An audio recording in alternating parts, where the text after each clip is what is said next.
welcome to our first Theology on Tap winter series. Hello to everybody who's watching us on live stream. Our Theology on Tap is sponsored by Diocese of Fort Wayne South Bend, Knights of Columbus Insurance, and St. Charles Borromeo. So thanks to all of our sponsors. If you haven't already, please sign in using the QR code or URL, which is at the table at the entrance, if you haven't already done that. Once you register, you'll get a page with all the information tonight with the series prayer, summary of the talk, and discussion questions. And also, if you sign in, you'll be entered to win a gift card at the end of the talk. So, please sit 6 feet apart, social distance. Y'all are already doing that, good job. But just respect social distancing as the night goes on, just to ensure everyone's health and safety. So let's begin with our prayer. St. Joseph is the patron saint of our series because Pope Francis recently declared the year of St. Joseph for the Universal Church. So we're starting off our series with St. Joseph.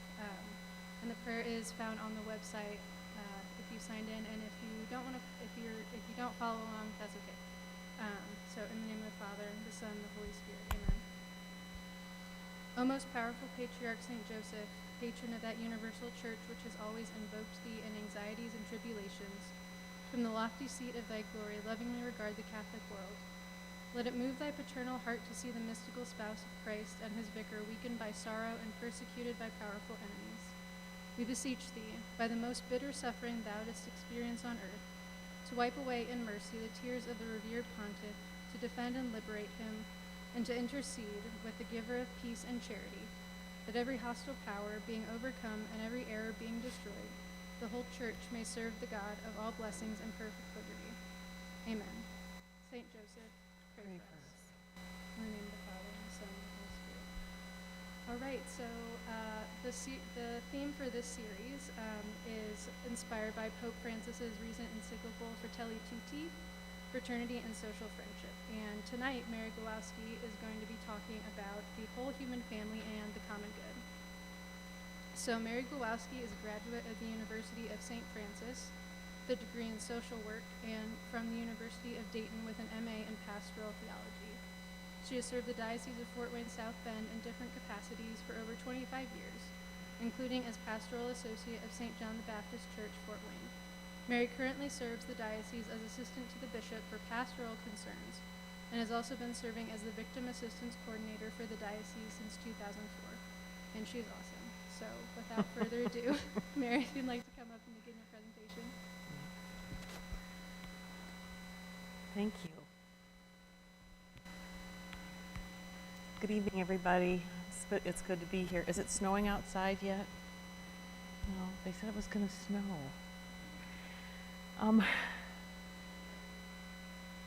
I hope you've all read the document. Have most of you read it? Parts of it? I'm gonna focus on kind of the beginning of the document, the encyclical.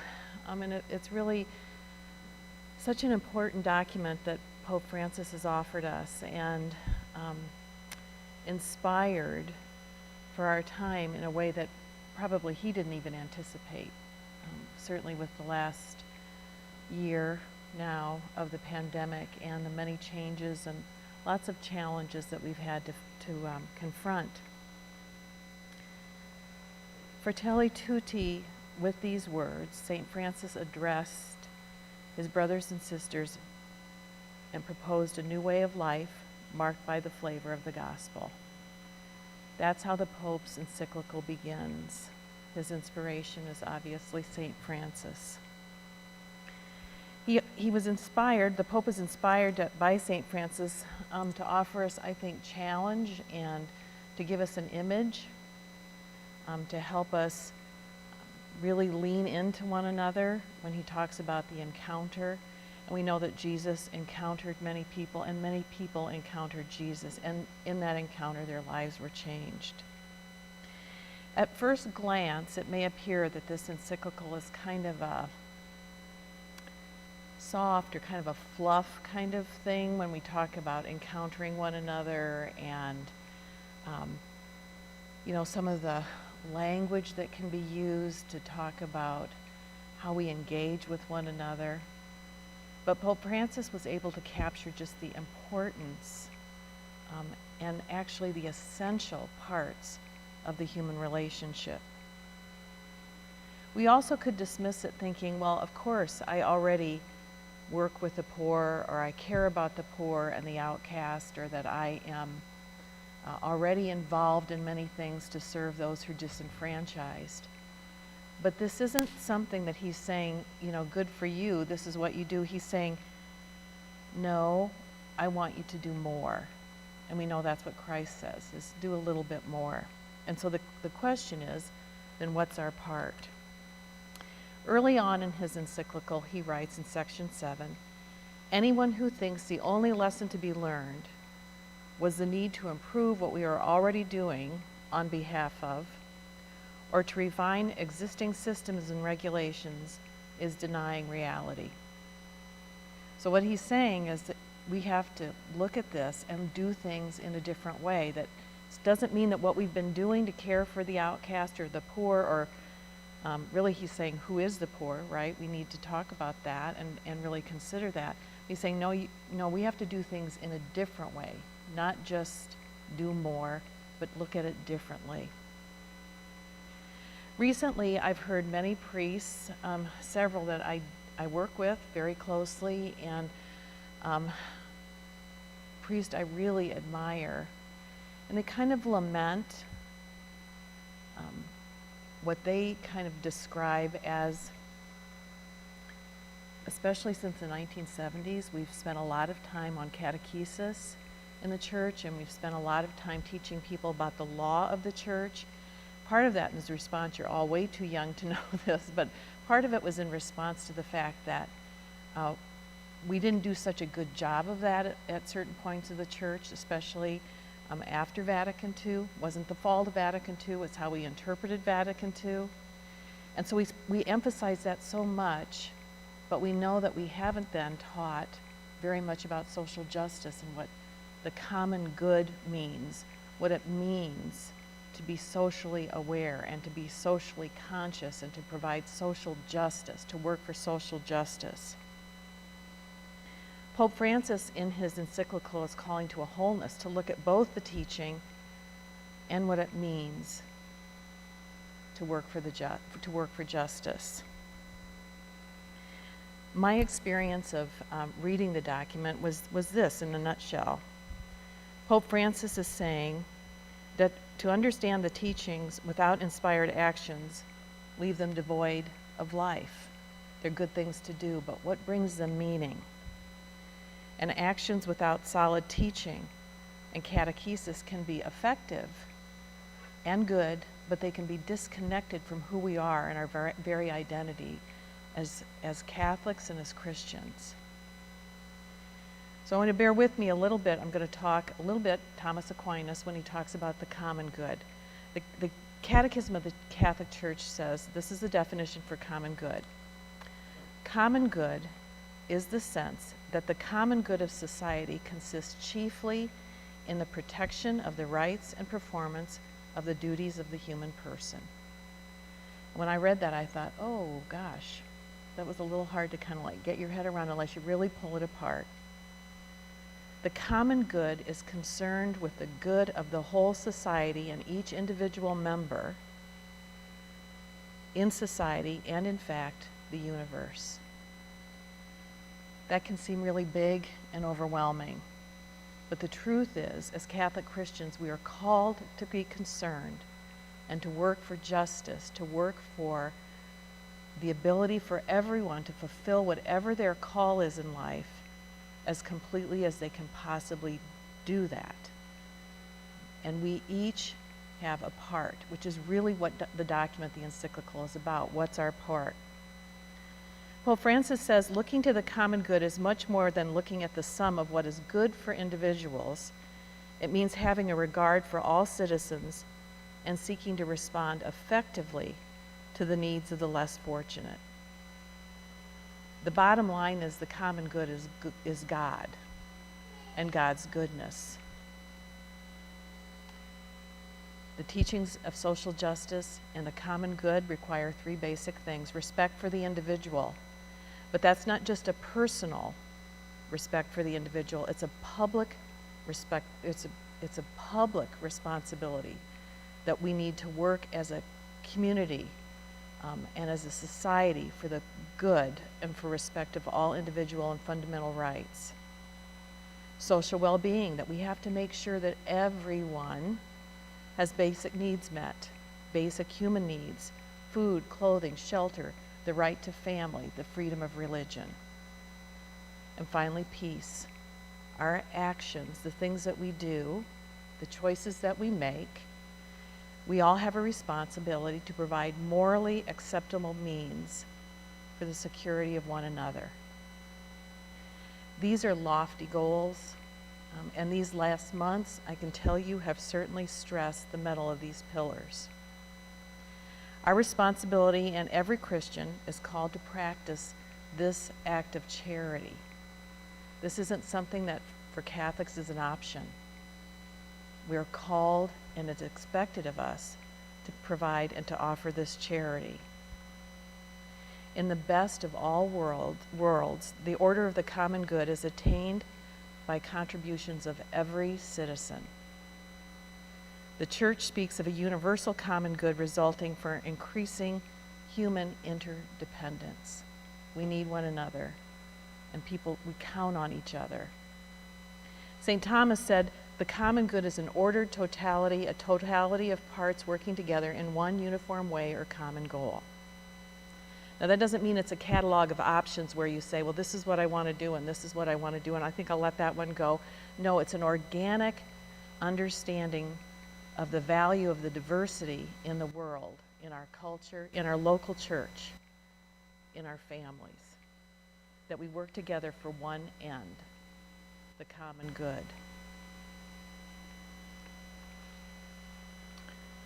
Pope Benedict wrote extensively, as did John Paul, on the common good, and Pope Benedict offers the dimensions of the common good and the effort to achieve it. We must assume the dimensions of the whole human family, that is to say, the community of peoples and nations, in such a way as to shape the earthly city in peace and unity, rendering it to some degree an anticipation, a prefiguration of the undivided city of God. When I read that as I was preparing, an undivided city of God, we are pretty divided, aren't we? In my lifetime, I have to be honest, I've never experienced such division, and I grew up in the 60s. And certainly that was a painful time. But I've never witnessed or been part of a time where we really couldn't speak to one another. And what our popes have taught us, what the Catholic Church teaches us, is no one stands outside of the vision to work for this undivided city of God.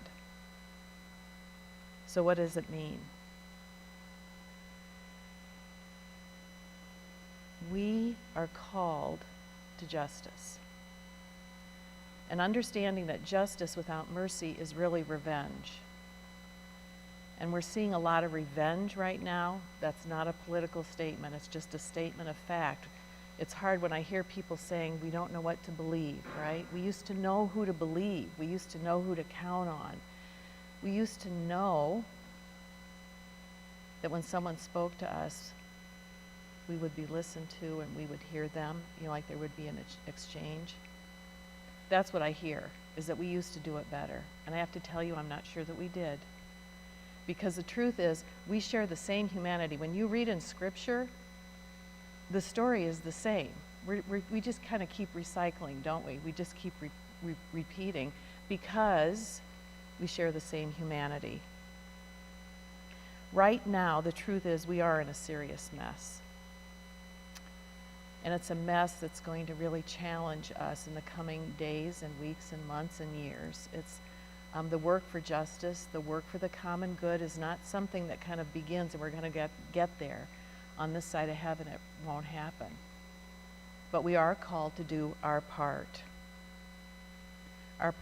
for social repair. And that's what Pope Francis is asking us to consider. What's our part?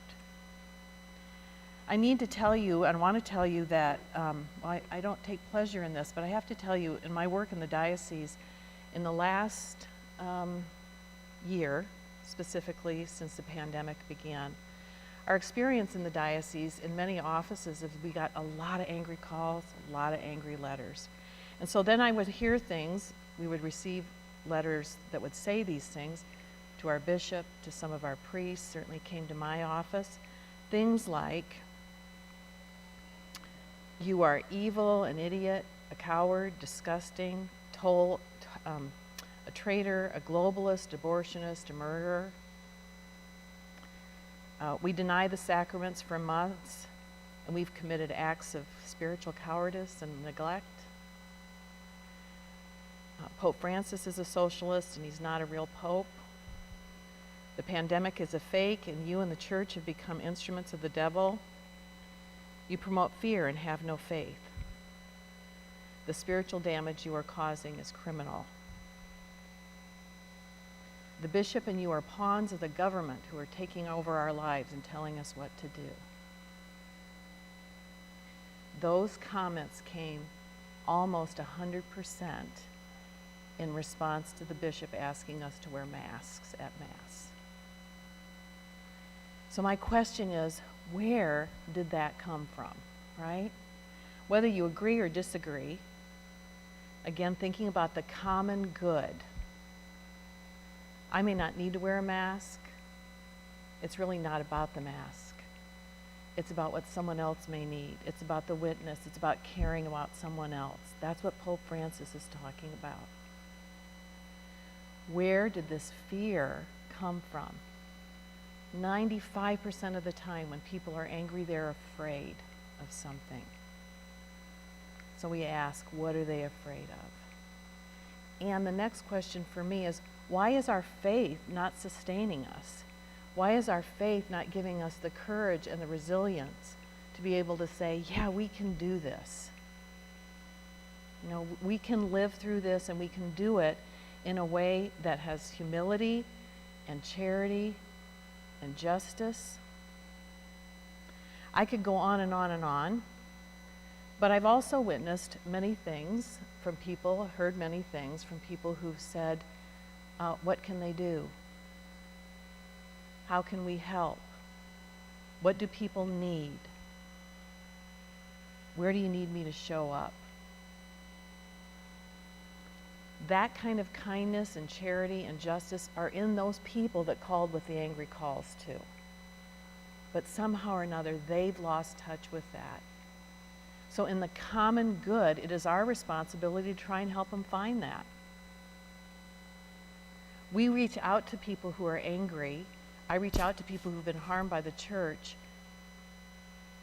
not because I always understand it, but because that's what I'm called to do as a member of the Catholic faith. I suspect some of you have maybe had difficult conversations these last months. Probably the saddest thing that I've encountered are people who have had friendships end, family disagreements and splits in family where they can't talk to their family members. And maybe some of you have been unfriended on Facebook or have unfriended somebody on Facebook. Again, where does such anger and fear come from? We are fractured and isolated and lonely, confused, and yes, angry. We're rooting ourselves very often in our political identity, which is not the same as our identity in Christ. And when we lose sight of that, we become isolated and angry and lonely.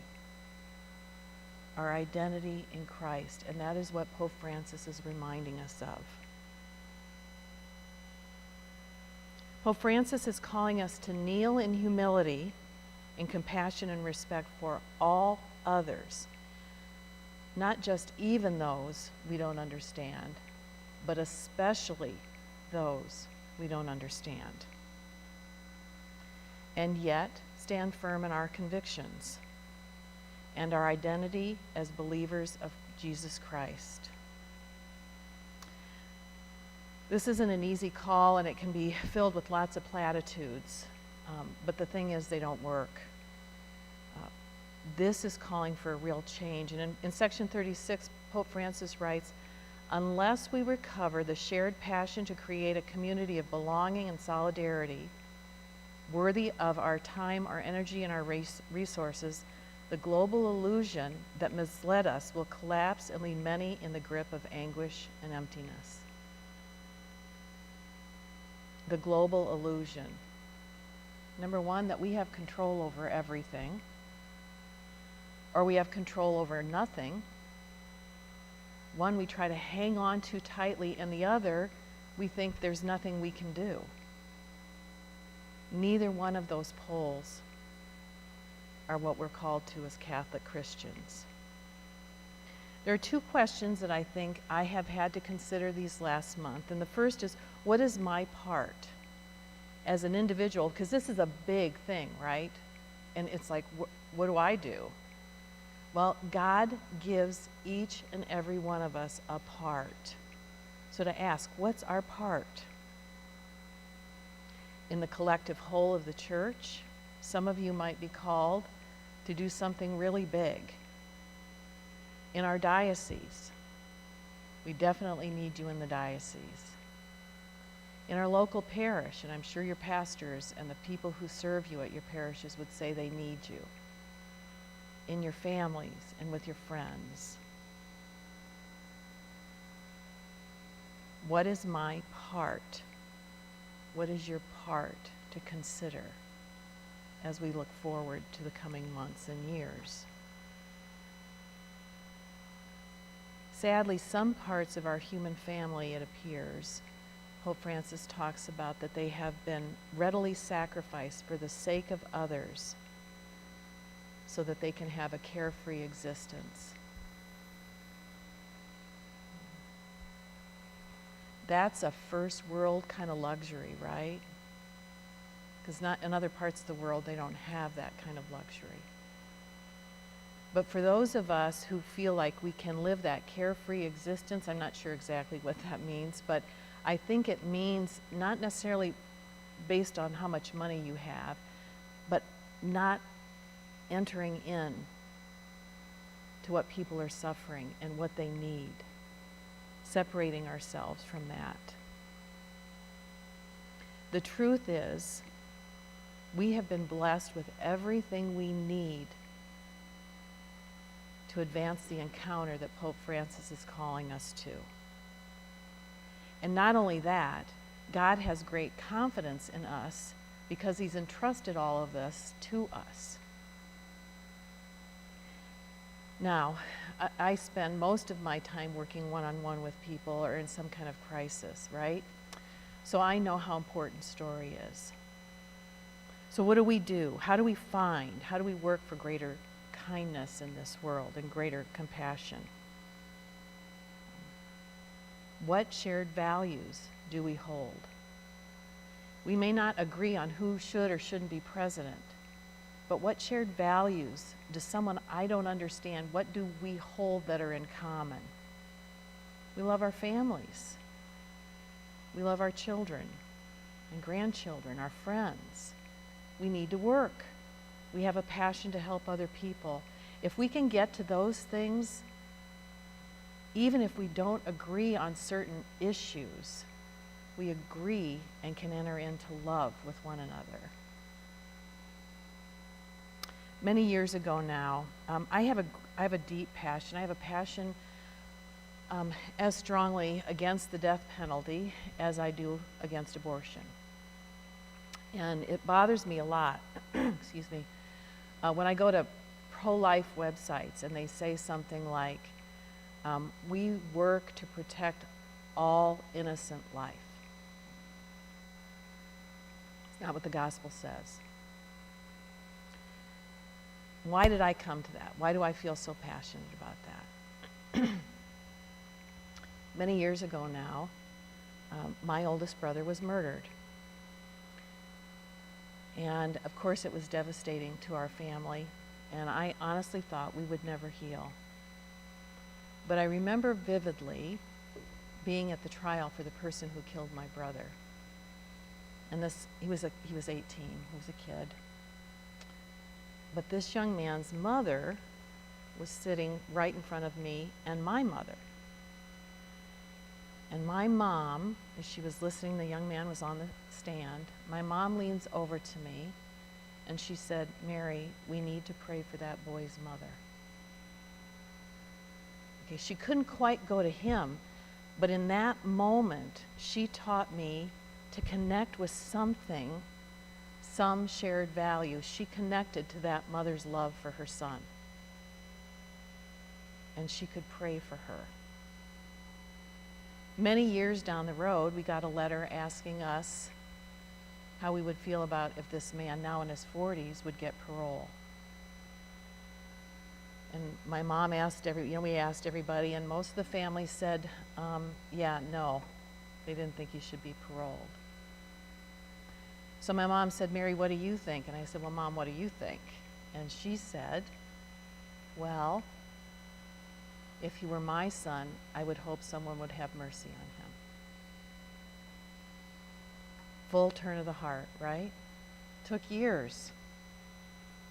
Tons of grief and agony and sadness and loss and missing her oldest. And yet, because she could look beyond, it was grace, I guess. It was grace and her faith, and she was Irish and little. And she was the boss. But she was able to look beyond what had happened and connect with who these people were. First, another mom, and then another mother's son. That's what we're called to do, and that is what Pope Francis is talking about. Find out who you're talking with, who you're sharing something with. Who is it? What is it about their story that brings them to believe what they believe? First and foremost, pray. That's what my mom said. Pray, right? There are lots of times I don't have the words and I don't know what to do, but we can always pray. And praying on the behalf of someone else, we are going to the very feet of God, right to him, and saying, "God, for this person, for this person." I don't know if it ever changes their heart, but it certainly changes mine. Can we ask not just what does someone believe, but why? What is it in their story that has led them to the positions that they take and the values that they hold? Can we look for small areas of agreement or commonality, those touch points, those things that we share? Offer a true prayer of blessing. You know what it's like when somebody says, "I'm praying for you." No, I am praying for you. I'm praying for you. I'm going to God on your behalf. Can we be bridge people? Can we be those people that, yeah, I don't get you and I don't get where you're coming from, but I'm going to walk towards you and I'm going to find a way. And some of you are called to be torchbearers. Not everybody, but some of you are. The bottom line is Pope Francis and Christ are calling us, be brave. Have courage. I hear a lot about speaking the truth, that we have to speak the truth. Well, we forget the first rule of truth. It's always love. It's always love. How do we stand and kneel at the same time? How do we stand for our convictions, but yet kneel in humility to the human being, the person, the dignity of the person in front of us? Even the people we don't understand, the people we don't know.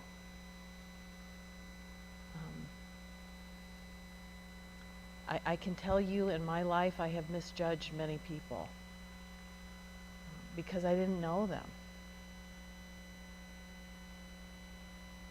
But they've taught me something. They teach me something about Christ, and they even honestly, even if I don't like them necessarily, and I suspect they don't like me either, right? But that's not what this is about. That's not what this is about. It's about understanding and entering into someone else's story. We have to broaden our realities and work towards peace. Where are we? Where are you confused and wondering? Where are the places where you feel isolated? And one of the ways that we've learned that other people, Jesus used parables. He was a master, right? Jesus was Jesus, right? But Jesus was a master at using parable and story. So he didn't necessarily focus on what somebody was doing. He would sit down and say, either tell me about your life, or he would share a story with them. And many times it was something that touched them in a way, was like, oh, talking about me. And I can tell you sometimes during a homily, and it's like, oh, right to me, right to my heart. Be open for that encounter. We can choose not to weaponize our points of disagreement. We can choose not to weaponize. We can choose not to fight, which is so different than sharing. It's so different than even having a strong, maybe disagreement, but more sharing of what we're thinking and feeling. Most importantly, I think, is to invite others people to tell us their story. That will help us to understand their point of view, and it helps us to love them. We stand on our convictions. That's important. The truth is important. But we are called to be kind. Truth that's given without kindness becomes a weapon. It's exclusive. Too many people come to us and feel like they don't belong in our church.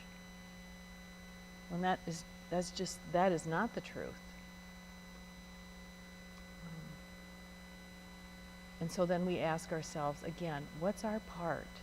What's our part? God's vision for all of humanity is one of living together in our diversity. This is essential to the common good, and it is what's called maturity in the faith. There is true and profound blessing in being truly seen and truly heard. To have our life stories embraced and held and respected and honored, and this becomes sacred ground.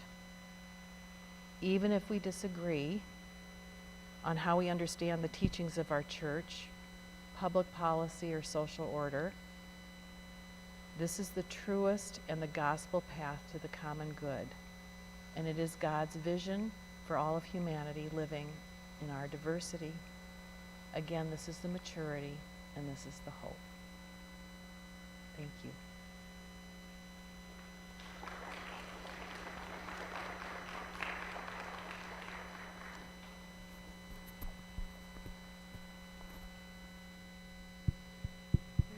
All right, thank you, Mary, so much for your inspiring talk and for sharing some of your story with us. We've got some time for Q&A now, so I am going to move this microphone to the center aisle, and if you have questions, you can just come up and ask Mary your question, and we'll go from there. You may have some wisdom to share too, so don't hesitate to do that.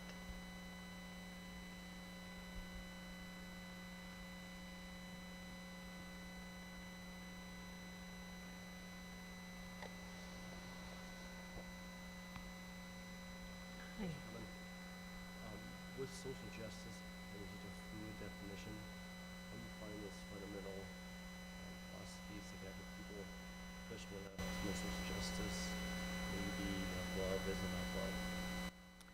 Sure. Well, the one thing the Catholic faith has are a myriad of documents that really can point us to very specific ways to respond to justice. Sometimes people can confuse justice as like giving people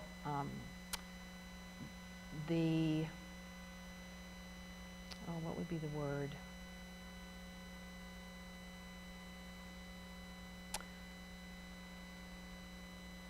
I can't think of the word, I'm sorry. I'm sorry? Yeah, that it's kind of an easy kind of like it's just to, well, okay, so lots of people, something happens that's unfair, right? Well, justice that we're talking about, again, is working for the common good, and that can look like many different things, many different ways that can be honored. But the common good is like the litmus test for the acts of justice that we do. So is this good? Like, well, who has an example of something like they think was not just? Like if you can think of something that's not just. Yeah. The transgender movement. Okay, do you mean against it or?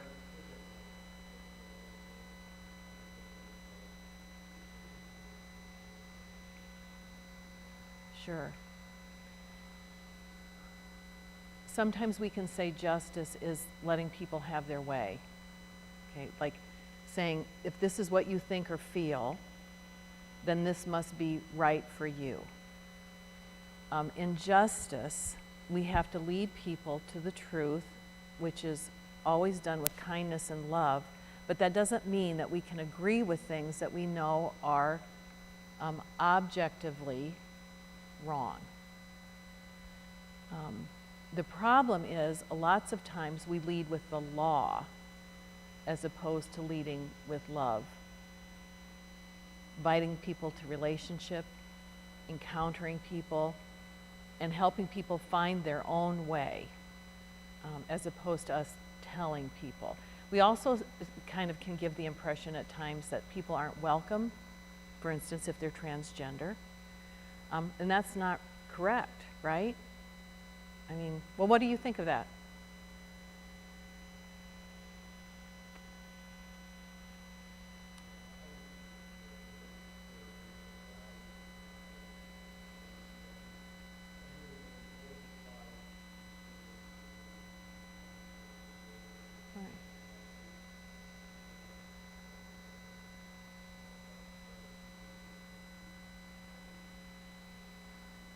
Right, rooted in dignity, right? So justice really is honoring the fact that someone is made in the image and likeness of God. And what does that look like? It may look like, at times, saying, I really struggle with this.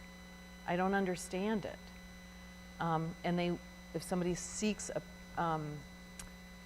let's take another example that probably is easier to, I will, in counseling, have people come to me and they might be married, someone might be married, and they will be having an affair. And someone can have all the reasons that make perfect sense why this is happening. Makes perfect sense to them.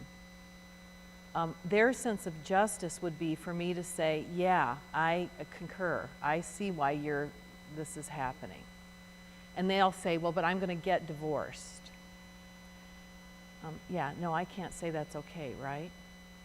The just thing for me to do is to share the truth in love. Does that make sense? Does that help at all?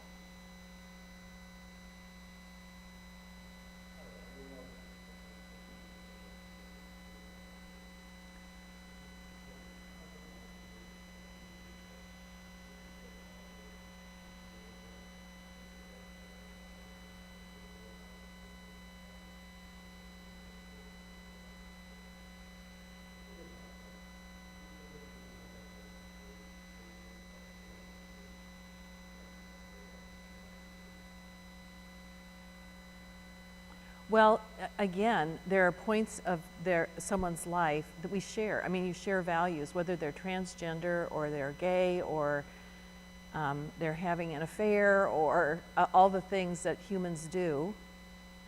There are points in everyone's life and story that we share in common.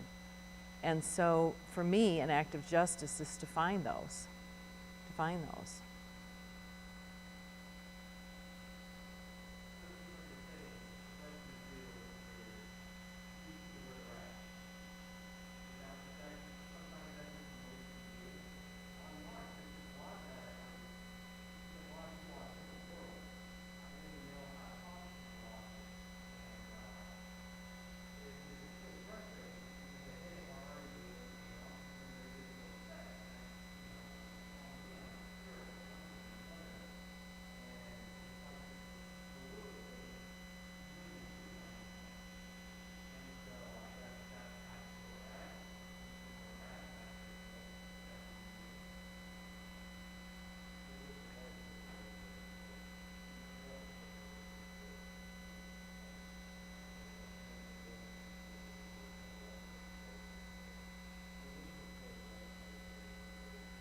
Yeah, I understand.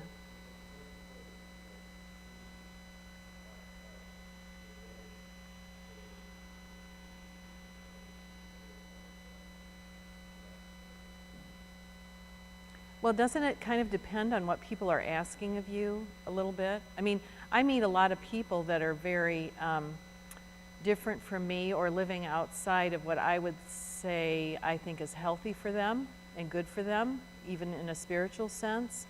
But they aren't necessarily asking me to have an opinion about that. They, like, I might encounter them in a way that, you know, if something comes up, I'm going to have to speak the truth, what I think is true. I'm not going to hide that.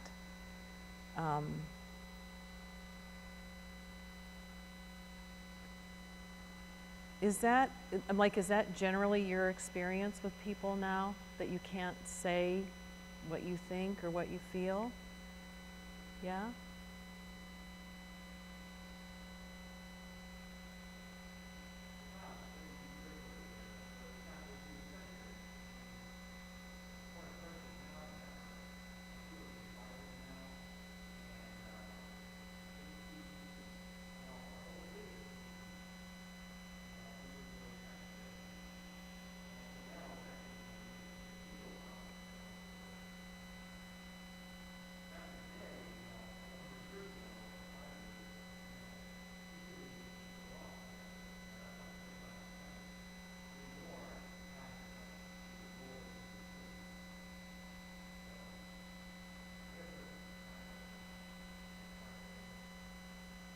So you mean in the secular world, at workplaces and...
No.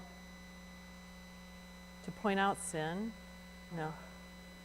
That's not what the gospel call is. Jesus didn't go around pointing out people's sin. He called them to relationship first, and they usually discovered their own sin.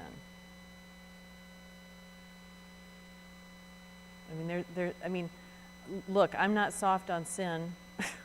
I go to confession regularly. And when we see something that's wrong, and we're called to address that wrong, absolutely, we need to have conviction.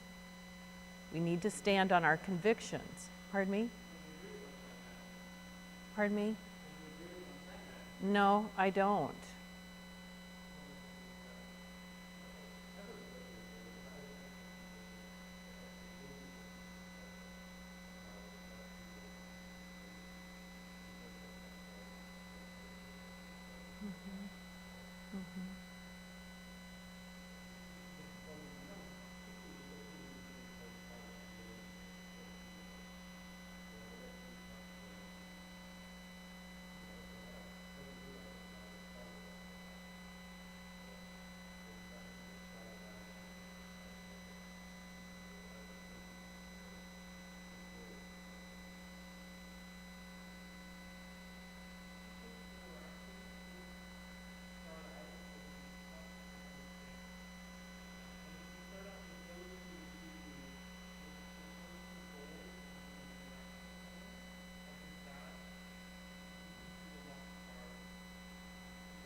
It's not new.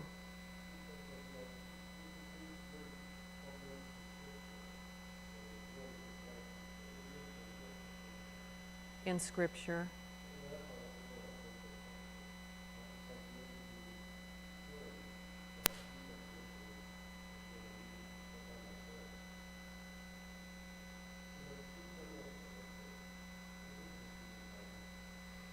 Yeah, it is a confusing time, but I think it's important to be clear that nothing I spoke about, nothing that Pope Francis, Pope Benedict, Pope John Paul have written about is new.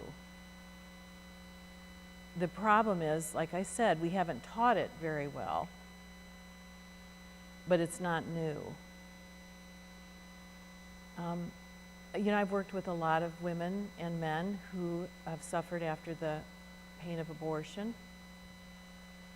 I've never once had to say to them that they sinned.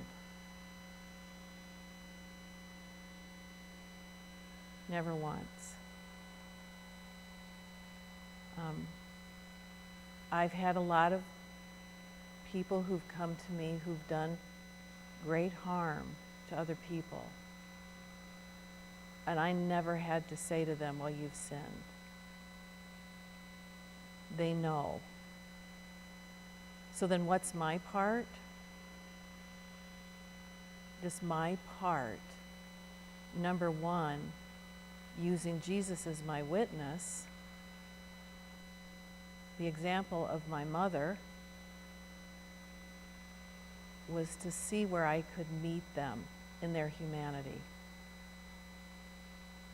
Even the women who've had abortions that I've worked with, as I listen to their stories, just listen to the story, the details of the story, every single one of them I could have thought, yeah, I get it. I get it.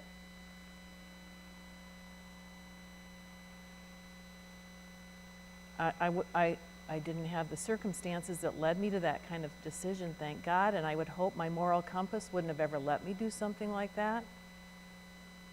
But I was never pregnant at 13. I was never pregnant because I was raped.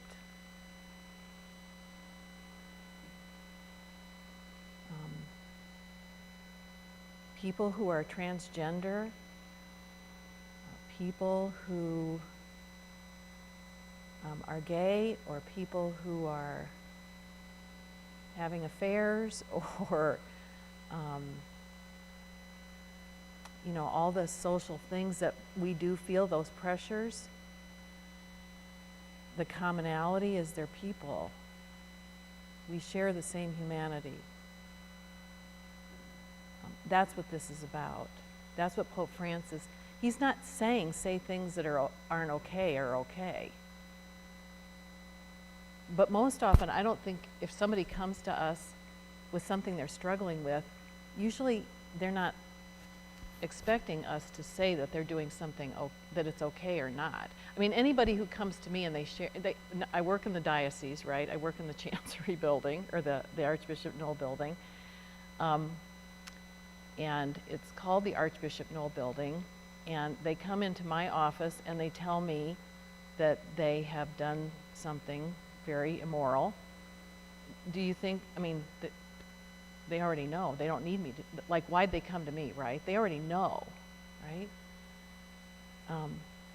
But I do have people who come to me and they don't understand why it's so wrong for them yet, or they're trying to get there. And so maybe God is using me as a tool. My part is to help them get there. But it's not to say it's okay, by any means. This is hard work. This is very hard work. Because it says to me, Mary, what you think, maybe it might be wrong. And in some cases, it really doesn't matter, because what is more important is what the gospel says. You can have an opinion. I can have an opinion. My experience right now is, including Catholics, all those people who called the diocese, they were Catholics. It's like the louder we say what we think, the more rooted it becomes as truth. And it might be wrong. Is our bishop a coward? I mean, who would say such a thing? Somebody in pain, somebody who's scared, somebody who feels like they're losing something. So what's my part? Not to judge them. Not to judge them. Other thoughts or questions? Yes, here comes Stacy.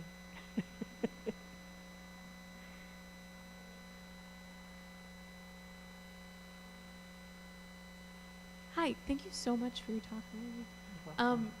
I guess just off the last point that you made about the fact that the people coming to Bishop to criticize were Catholics, I've noticed within my own Catholic community, family, friends, just within our own home, divisiveness, and a lot of times it seems as though these topics of social justice and how the bishops and our bishop is responding to the current events in our time,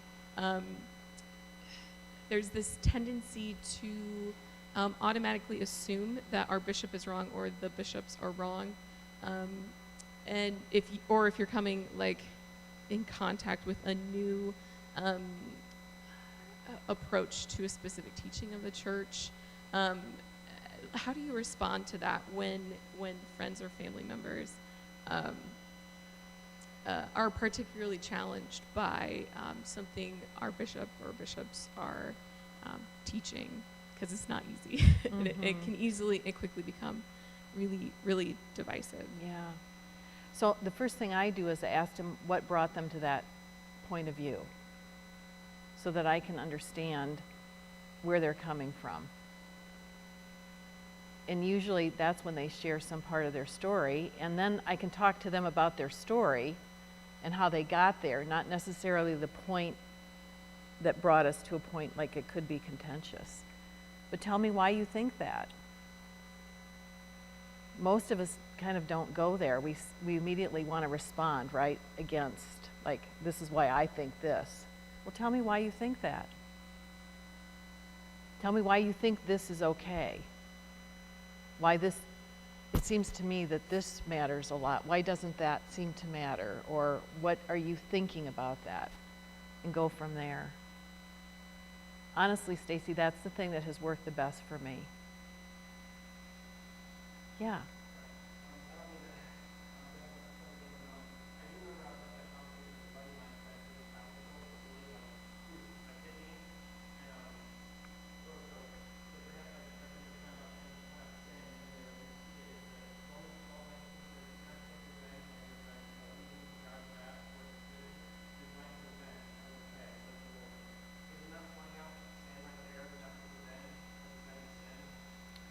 Where is that passage from?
I actually think, you know what?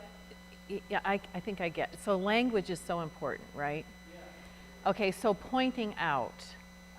If somebody comes to me and they're saying they're doing something that's wrong, again, they're coming to Mary and they know what I do and who I am, there is a good chance I'm going to say, yeah, you know, that's a really bad choice. Okay? That's okay. I get it now. I get it. Yeah, in Christian charity and love, there are times when we have to call each other to something better. And yes, absolutely, we have a Christian duty to do that. We have a Catholic duty to do that. Absolutely. It's always in the somebody asked, what's the context? It's always in the context, right? And it's like, who is more important than the sin? That's what he's writing about. That's what the gospel is about. Who first? Know who you're speaking to. Know something about them. Know something about them that led them to who they are and the decisions that they're making. But of course, yes, does everybody get that, what he's trying to say? I mean, that's, yeah. I'm glad we got that straight out. Thank you. No. On that note, we're going to wrap up Q&A, but we encourage y'all to safely continue these conversations, whether virtually or if you're going to go out to a restaurant afterwards. So we're going to end Q&A here, but we definitely want to keep the conversation going. So thank you so much, Mary, for your witness, for engaging us in conversation. This was a great first theology on tap. Thank you also to St. Charles for the use of this space, Diocese of Fort Wayne South Bend, and Theology on Tap planning team. All of you for coming out despite COVID and the weird circumstances, for coming out anyways and making it work. And Knights of Columbus Insurance, who I don't think are here right now, but thank you anyways. So my lovely assistant, who is my husband, will be coming up to distribute gift cards. Mary, you can sit down. Okay. If you want, you don't have to keep sitting there. Thank you, everybody. You were great. Thank you.